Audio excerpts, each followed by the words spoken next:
नमस्ते नै नमस्कार सबैमा आज म आफ्नै जन्मथलो आफ्नै कर्मथलो आफू जन्मेको ठाउँ चौतारी आफ्नै गाउँबाट म बोलिरहेको छु।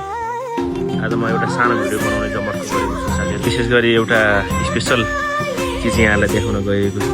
सो हेरेर साथ दिनु होला।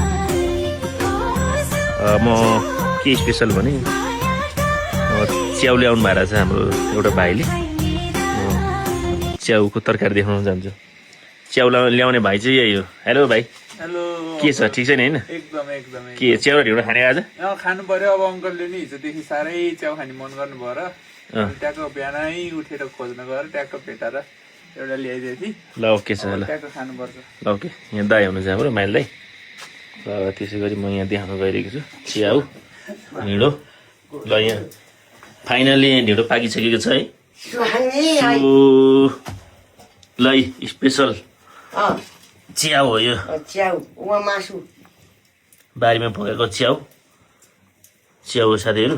च्याउ ढिँडो आज चट्ट मजा साथीहरू उहाँ पकाउनु लगाएर मासु च्याउ मजाले खाने हो। ल हाम्रो आमाले हाम्रो मायाको खानी आमाले पकाउनु भएको च्याउ ढिँडो मजाले खाइन्छ साथीहरू। फाइनली साथीहरू हामी ढिँडो खाना थालिसकेका छौँ।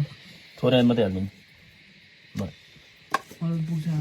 च्याउ ढिँडो डल्ले खुर्सानी कोदो रक्सी यता खाने साथीहरू। ल कस्तो भयो भाइ? एकदम दाम भएको छ नि अंकल। यस्तो त दिनकै खानु पाए त स्वास्थ्य नि एकदम राम्रो फरक हुन्थ्यो होला है। फाइनली ल यसरी खाने साथीहरू।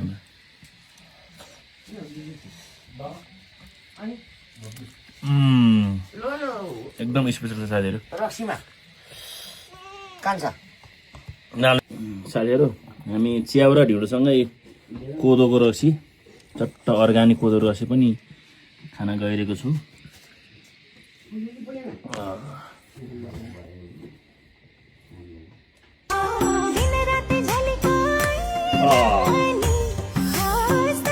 धेरै स्पेसल छ।